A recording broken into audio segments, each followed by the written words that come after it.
Chers frères africains, je viens devant vous aujourd'hui pour vous faire passer un message. Et comme des millions d'Africains, je viens exprimer un ras-le-bol général. Oui, c'est vrai que tous ne pouvons pas prendre la parole, parce qu'il y en a qui sont privés justement de cette prise de parole. Mais quand nous pouvons le faire, faisons-le. Ça peut nous aider, ça peut nous fortifier. Et donc cette vidéo a pour but d'aider un Africain quelque part où tu te trouves, dans un coin du monde, à comprendre qui tu es et surtout à te fortifier. Cette vidéo est surtout pour bannir ce complot, cette théorie de la peur qu'une fois encore les colons mettent en place pour tuer davantage d'Africains.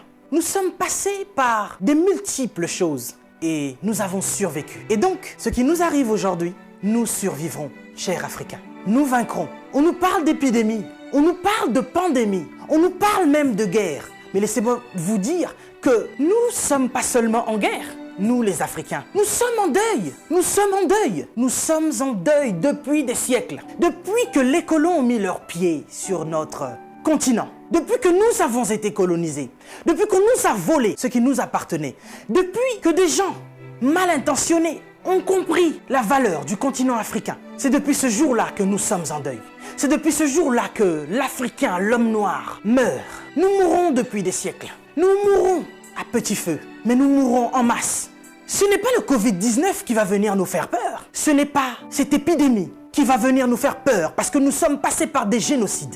Et ce depuis... Laissez-moi vous rappeler une chose. Est-ce que vous connaissez un peu l'énocide colonial belge qui a eu lieu entre 1885 et 1908 par le roi Léopold II? Ce roi qu'on appelait humaniste philanthrope, il y a eu au moins un tiers de la population congolaise qui en est mort de ce génocide noir. On a coupé les bras à nos ancêtres parce qu'ils refusaient d'aller au front pour notre caoutchouc et notre ivoire. Et depuis, il y a eu tellement de génocides. Vous savez que nous avons été esclaves, pas seulement les 400 millions de déportés dans le monde, mais ceux qui sont restés même sur le continent africain sont aussi restés esclaves, et ce jusqu'à nos jours. Et oui, vous allez me dire que nous sommes au 21e siècle, bien sûr, mais nous ne sommes pas sortis de la colonisation. Vous savez, il y a des dates que l'on dit importantes, comme 1848, où nous parlons de l'abolition de l'esclavagisme. Il y a eu un décret qui a été signé. Chers Africains, on nous ment depuis 1848, où il y a eu l'abolition de l'esclavage.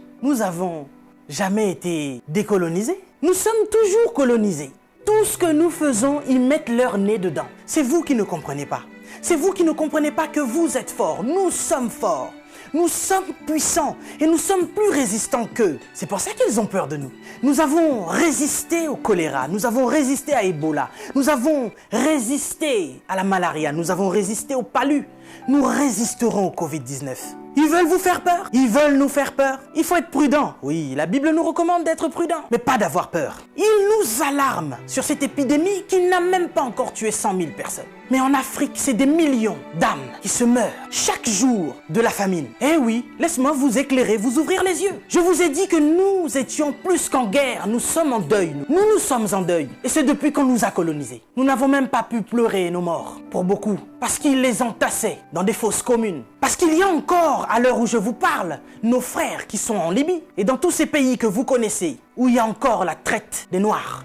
Les esclaves modernes, il y en a encore. Et vous imaginez avec ce fléau d'épidémie, il y a encore des fermes humaines aujourd'hui. Nos frères sont en train de mourir et nos dirigeants sont conscients.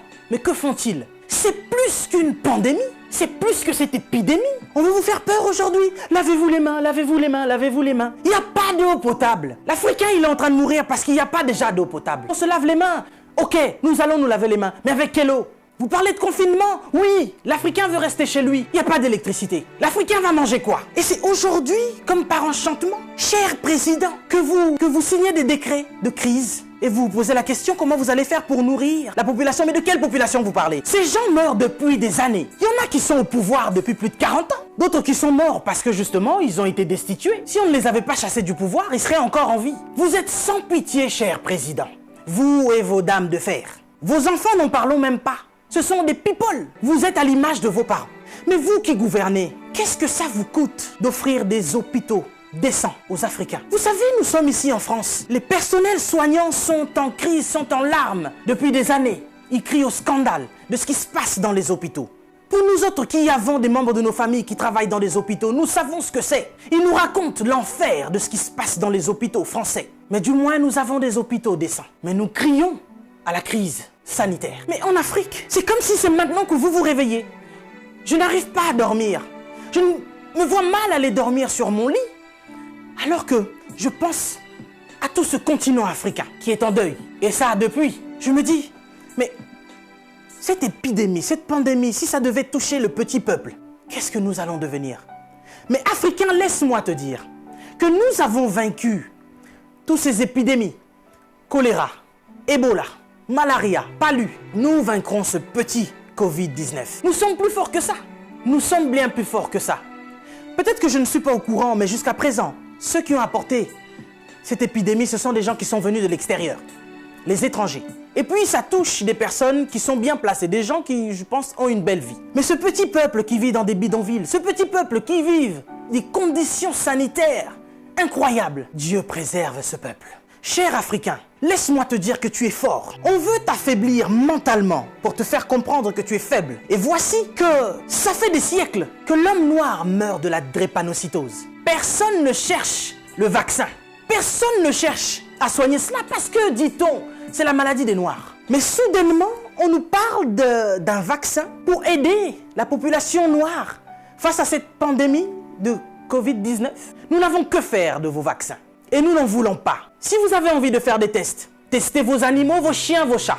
L'homme africain n'est pas un animal. Nous ne sommes pas des cobayes de vos labos pour que vous commenciez vos tests sur nous. Ça fait des siècles que vous nous testez. Ça fait des siècles que vous nous faites souffrir. Depuis que vous avez découvert que le continent africain était le jardin d'Éden, vous ne voulez pas nous lâcher. Nous souffrons, mais nous sommes en train d'enrichir plusieurs. Nous mourrons de faim alors que nous nourrissons plusieurs. Quelque chose m'a fait rire il y a quelque temps. 23 Italiens retrouvés clandestinement sur un port nigérian. Ah, depuis quand l'Italien rentre clandestinement au Nigeria? Parce que vous voulez aller vous réfugier en Afrique maintenant? Il n'y a pas très longtemps, sur vos côtes, vous chassiez les migrants de vos côtes. Votre Premier ministre a dit qu'il ne voulait plus. Il en avait marre de cette invasion africaine sur ses sols. Nous avons vu un migrant noir mourir dans les eaux de Venise sans que personne ne lui porte secours. Parce qu'il était noir, parce qu'il était africain. Nous avons tort parce que nous sommes africains ou parce que nous sommes riches de nos sols? Parce que nous avons de quoi manger et de quoi nourrir toute cette planète. C'est pourquoi l'Africain souffre. Mais Africain, laisse-moi te dire que tu es fort. Laisse-moi te dire que tu es vaillant. Laisse-moi te dire qu'il en faudra beaucoup plus pour te vaincre. Ils ont essayé de nous décimer par l'esclavage. Ils n'ont pas pu, nous sommes encore là. Et plus nombreux que jamais. Et nous sommes plus résistants que jamais. Parce que tous ces microbes auxquels nous faisons face chaque jour ne réussissent pas à nous décimer. Ce n'est pas un Covid-19 qui va décimer le peuple noir. N'ayez pas peur, tel est mon message. Je vous invite, chers Africains, à devenir beaucoup plus forts. Ne faites pas confiance à ceux qui nous gouvernent. Ça fait des lustres qu'ils sont là. Ils prennent leur retraite tout en étant présidents.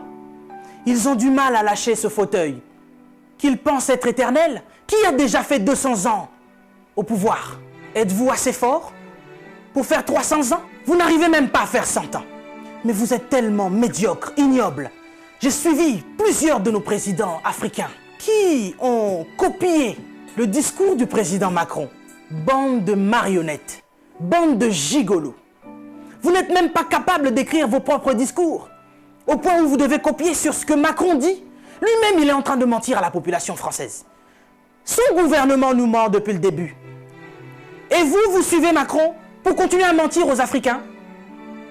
Mais nous, vous nous mentez depuis des siècles. Vous nous mentez et encore vous nous mentez. Pour remplir vos poches. Vous vivez dans des palaces, mais vous vous souciez même pas de ce que l'Africain doit manger.